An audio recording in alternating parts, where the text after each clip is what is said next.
Hello guys, আজকে দুপুরে video করিনি, রাত্রে ভিডিও করেছি। কে করেছে দেখো, আজকে স্পেশাল মেনু কড়াইশুঁটির কচুরি। দেখো ছেলেগুলো খালি বলছে মটরশুঁটি দিয়ে আমাদের কচুরি করে দাও। ঠিক আছে, ফুলো ফুলো পাড়া করা যায়। এটা হচ্ছে নতুন আলুর দম, মটরশুঁটি দিয়ে আলু দিয়ে ঝাল ঝাল করে আলুর দম।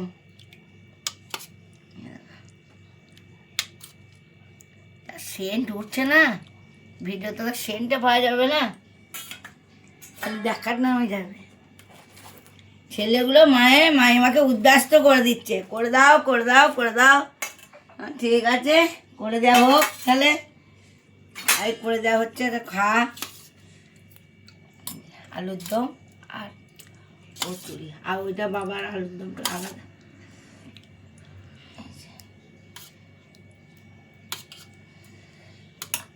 শীতকালে এটা ওটা খেতেই হবে, কি বলো? এখন তা গরম নাই যে কষ্ট হবে, খেলেই হবে। এখন কিচ্ছু অসুবিধা নাই, এখন খাওয়া যেতেই পারে। আমি দুটোই খাবো, আমি বেশি খাবো না। আমি একটু তরকারি দিচ্ছি। তোমাদের সব রাত্রে কি খাবার হলো সব কমেন্টে জানাবে। হ্যাঁ, বাই, গুড নাইট।